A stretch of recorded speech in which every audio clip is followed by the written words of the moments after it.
Hey everybody, it's Lon.TV, and we're taking a look today at the Airthings Wave Plus.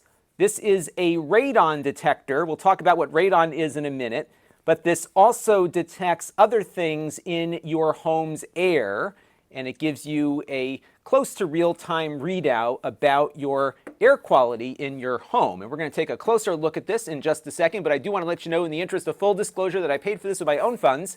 All the opinions you're about to hear are my own. No one is paying for this review, nor has anyone reviewed or approved what you're about to see before it was uploaded. So let's get into it now and see what this radon detector is all about. Now, I paid $229 for the Wave Plus. The price goes up and down depending on sales and whatnot. Now, this version, the Wave Plus, as I mentioned at the outset, detects radon, but it also detects other things in the air. So what it will be doing is constantly monitoring for the radon levels, and we'll talk about radon in a second, but it also looks for volatile organic compounds, carbon dioxide in the air, humidity, temperature, and the barometric pressure. So you get a good overview of all the different things that are impacting your air quality in the home. Now, there are a few other products that they make, and I think it's important initially to step through what the differences are. So if you don't need the connectivity to the internet, they have a device that just detects home radon. They call it the Airthings Corentium, and this device will sit anywhere you put it and give you a readout, both for the real time as well as a long-term average. They also have a lower cost device that's similar to the one we're looking at today, but it only detects radon, humidity, and temperature. So if you don't need those other measurements, you can get a similar product that can detect radon for less money, and that will connect up with your phone so you can get notifications and have a prettier interface. Now, they also sell a hub product that will allow you to monitor these things when you're not at home, because without the hub, this will only communicate with your phone over Bluetooth. So you have to be in your house close to this thing to get readouts from it. I found in my experience so far that the app will link up throughout most of my house with this, but if I leave, if I'm maybe gone for a week, I'm not going to get any data from this device unless I've got the hub. And if you're looking to spend the most amount of money, they have a device that integrates all the sensors called the View or the View Plus, along with the hub, and you get a screen on the front of the viewer as well. So this is kind of the deluxe version that integrates all the different products we just talked about. But if you're just trying to get a radon level over a month or so, I think you could probably do well with just the sensor and link your phone up with it when you are in the house. Now, these are powered by AA batteries. Depending on which one you get will determine how many batteries there will be inside of it. This one has 2 AA batteries that it comes with. Airthings says you'll get about a year to a year and a half out of the battery, and the app that connects up with this will report on the battery life. As far as placement is concerned, you can mount it on a wall, or you can just have it sit flat on a table, and that's what I've been doing with my unit since I got it. It might be a little bit hard to see on camera, but there is a light here around the center part of the unit. And if you wave your hand over it, it will give you an indicator as to what your air quality is looking like. So as I wave my hand over here, you can see that it's green, which tells me that none of the measurements it's taking are out of bounds for what is safe in my home. And if something were out of bounds, and I'll show you what the limits are in a few minutes, it will light up a different color so that you know to go and check the app to see what's going on. Now let's take a minute and talk about radon gas. In a nutshell, it is a radioactive gas that seeps in through your foundation or the slab that your home is sitting on, and it accumulates in your home. And because it's radioactive, it can damage your lungs when you breathe it in. So it is something that if you have in your home can dramatically increase your risk of lung cancer. In fact, next to smoking, it is the leading cause of lung cancer in the US. And if you're a smoker, your risk of lung cancer goes up significantly if you have high radon levels in your home. The EPA has a lot of information about radon and what it's all about. You can't see it, you can't smell it, you have to detect it and then take action to mitigate it if you have a lot of radon in your home. A lot of people are not aware of the fact that there are parts of the US, including the place that I live, that are higher risk than others, and the EPA has a map to give you an idea as to what your risk level might be and which areas of the country see the most radon. But you should know that you could very well be in a low-risk area, yet you might have some vein of uranium under the ground that is giving off this gas, and locally you might have more radon than your neighbor might. In my town, we've got numbers that are all over the place, some in the double digits, as you'll see in a minute, as far as the measurement levels are concerned, and others that are much less. And so it's really important, regardless of where you live, to do a radon test and see what your level of risk is. Now, radon is measured in picocuries, and the number that the EPA recommends you take some action on is when you get to a level of 4 picocuries. And at that level, if you've never smoked before, about 7 people out of 1,000 who've never smoked will develop lung cancer as a result of radon in the home, and that compares to your risk level of dying in a car crash. So by mitigating, you can reduce your risk pretty significantly. And I've seen in my town some homes above the level of 20. In fact, the guy that did my radon installation said they once encountered a level in the triple digits, and the owner had no idea that their radon level was that bad. Now, if you're a smoker, the risk level is significantly higher. So that same number, 4 picocuries, 62 people out of 1,000 who smoke are at risk for lung cancer, which is 5 times the risk of dying in a car crash. So you can see how radon plus smoking can be a significant factor. Now, what prompted me to look into this radon thing is that my town gave away some free radon tests. Now, these are different than the product we're looking at today. Most of the time, a radon test means you get a little test kit in the mail. It's got charcoal in it. You open it up, you leave it exposed to the air for a couple of days, and you mail it to a lab, and the lab comes back with a report. So on my report here, I got a number of 3, which surprised me because when I bought my home, I had a radon mitigation system installed because this home had a number of about 5 or 6 when I purchased it. But I've done some work on the house since I installed the system. I finished the basement here, so things have changed inside the home.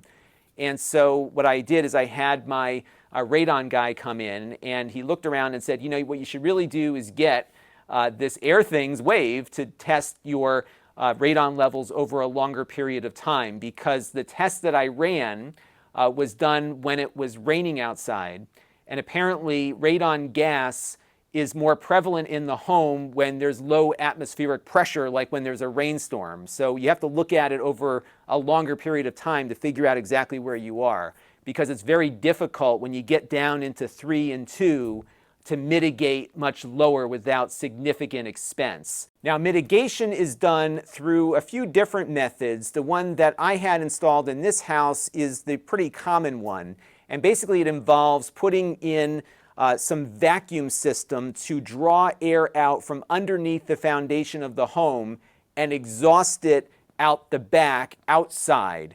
And that will keep the radon levels from increasing inside the home. And when I had that system installed initially, my reading of 5.2 or whatever it was came down to about 1.5 or 1.8 or so. The systems are very effective. They're not all that expensive, but it does require digging into your foundation essentially, or at least trenching underneath it to get that airflow going. You do have to check the vacuum level on the system from time to time just to make sure it's functioning correctly. But mine has been running 24/7 since 2007, and it's been running perfectly throughout that period of time, and it was just inspected, and we're going to keep running with it until it dies. And he said it might die at some point in the near future, so we'll have to be ready to replace it and keep an eye on that vacuum reading.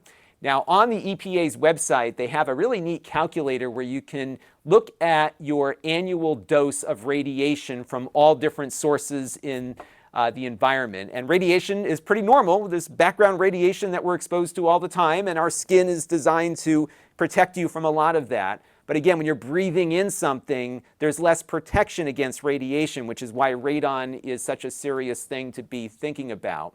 Now, in this calculation, based on what I inputted into it, my estimated yearly dose of radiation without radon is 92 millirems annually. But check it out, with radon, it is 452 millirems, and that is at the level that my home is currently at.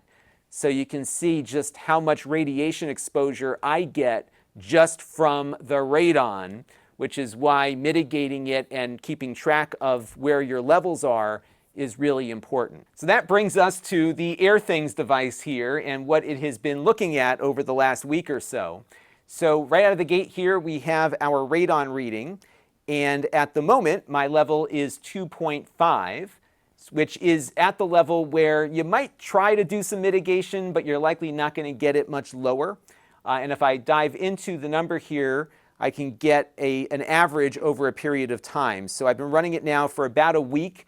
That's the number that I have up right now. I am going to let this run throughout at least the next month or so to get a monthly average of where things are at. But you can see just the variation in readings here. So it went down as low as about a level of 2 at one point, and then as high as 3.8 or 3.9. So it is fluctuating based on weather and atmospheric conditions, which is exactly what the radon guy said would happen here. So it's really a matter of getting an idea as to what's our monthly average looking like, and then we can kind of decide whether or not we need to go and do further mitigation. The nice thing is that it looks as though the reading I am getting from this is in line with what I got from the lab test. So I think from the standpoint of determining whether or not to take further action, I'm fairly confident at the moment, given that we have such a recent lab test that's aligning closely with what I'm getting out of this, that I think we're in good shape here from an accuracy standpoint. Now, as I mentioned, this will look at other things, including volatile organic compounds. And volatile organic compounds are a whole bunch of different things. So they can include everything from chemicals in the air to exhaust from your stove. And you will get some idea as to what that air quality is like. And you'll see variations based on what you're doing in your home at different times. And you can see even things like fragrances or cooking fumes can cause the numbers to fluctuate. Now, unfortunately, like other products that detect volatile organic compounds, you don't know exactly what chemical it is detecting, just that there is one in the air. So it's on you to kind of troubleshoot things. But they do give you here at the bottom of their explanation a range of numbers and where you should be concerned. So right now in my unit here, we are at 56, which is the average over the last 48 hours. And if I go up to the real-time count here, it's around 153. So all is good there. The next item is the CO2 detector. And it might be hard to see on screen here because it's right at the edge, but you'll notice that my chart here for carbon dioxide is going up significantly. And that's because the detector is sitting in front of me. And my hot air is, of course, spewing carbon dioxide all over the place. So it's picking me up speaking as I'm sitting next to it. And so you will see, if you have guests over, those CO2 numbers increasing. Just like the other option here on the VOCs, you can click on the little question mark here and get an idea as to what causes CO2 in the home and what you can do from a ventilation standpoint, for example, to mitigate high levels of CO2. And while this is not technically a fresh air detector, it can give you an idea as to whether or not you've got proper ventilation in a room. And as we've experienced over the last couple of years with viruses, the more fresh air you have in a room, the less likely you're going to see viruses spread. So these numbers, I think, can actually give you some good idea as to whether or not you need to do something about your home or office ventilation. And they also give you some numbers here to see what the thresholds are. You also, let me go back a notch here, have a humidity detector. And of course, you can have areas where you have too little humidity and too much, and it will tell you if you have fallen into the too much or too little area. I'm kind of on the edge here. I've got my little heater system down here that dries out the air pretty decently in this office. And then you also, of course, have temperature and your barometric pressure. And so you get a good amount of data here for figuring out not only what the conditions are in your home, but also how barometric pressure, temperature, and humidity might impact those things. Now, the app doesn't give you a very good way to compare this data, but they do have a web version of this that gives you some flexibility for looking at the data and comparing values. Let's have a look at that. So here is the dashboard for my Airthings devices. Now the home screen here you can customize, so you can move things around if you want. You can also add tiles to the mix. So for example, I can move the radon level below the atmospheric pressure here. I can add additional sensor readouts, so I could say give me a 3-column humidity sensor here, and I'll add that tile to the mix and it brings it down there, and I can move it up here and get it all situated the way that I want. I can also dive into each device and get all of its readings here, and just like on the app on the phone, I can look at it by month, by year, or within the last 12 hours, so you can really poke around here and see what your data is looking like. The other thing you can do is export the data to a CSV file. And there is an API, so if you wanted to hand code some way to integrate your sensor data, you have the ability to do that as well. Now the app will synchronize quite frequently with the Airthings sensor. From what I can tell, it is also doing that synchronization in the background. So every time I pop open the app, it's usually pretty much up to date. You can also force an update by going into the settings and clicking on Sync Now. And if your sensors are in range, it will download the latest data from it. You can also go into the Sync Info section here to troubleshoot. And I found that the updates to the website are about every 30 minutes or so. So you're not going to get as up-to-date information on the web dashboard as you will on the app itself. You can configure notifications here, and what these will do is trigger at certain thresholds. So right now I just have the radon one enabled, so if I ever go above 4, the app will push a notification to my phone and to my watch as well. And you can see here all of the red zones where those notifications will fire off. In the case of humidity, you'll get it above 70 or below 25. And on the temperature, you'll get one above 77 and one that goes below 64 degrees Fahrenheit. Although I think I would like to see one that goes below freezing. I haven't figured out a way to customize these notifications just yet. One thing that you can also do with this is link it up with the Amazon Echo devices and Google Home devices, but it's not very well integrated. You don't get notifications through those devices, for example. You can ask those devices to give you the current reading, but I found they're not all that useful because it's just so much easier to pick up the phone and look at it as opposed to asking for a specific readout. I would really like for there to be a verbal notification to tell me there's something that I need to be worried about. All right, one last thing to mention, and that is their app tries to track your activity across other companies' apps and websites. We typically see this notice come up with social media stuff and free apps and whatnot, but it's not something I would expect out of a product like this that you paid money for. So hopefully they turn off that tracking. I certainly hope they're not selling your data to third parties, anonymous or not. There is no reason for this app to be doing that.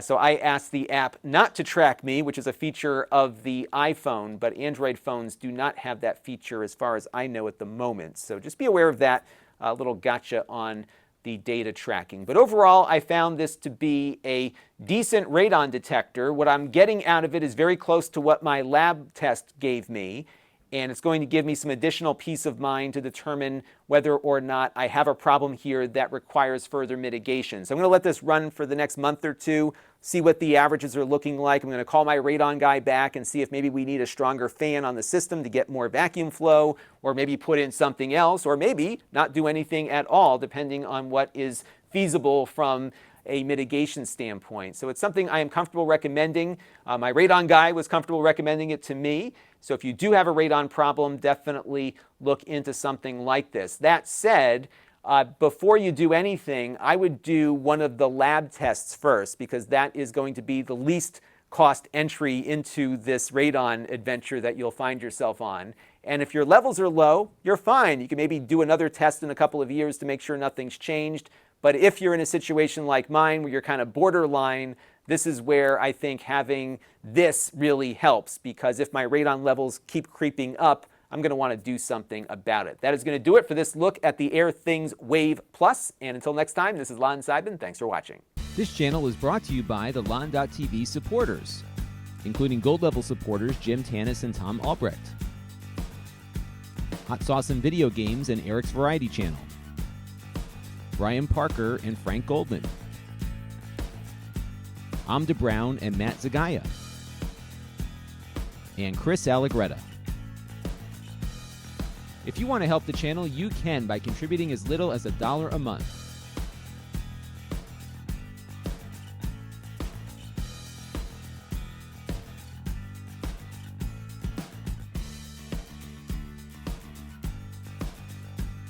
Head over to Lon.TV/support to learn more.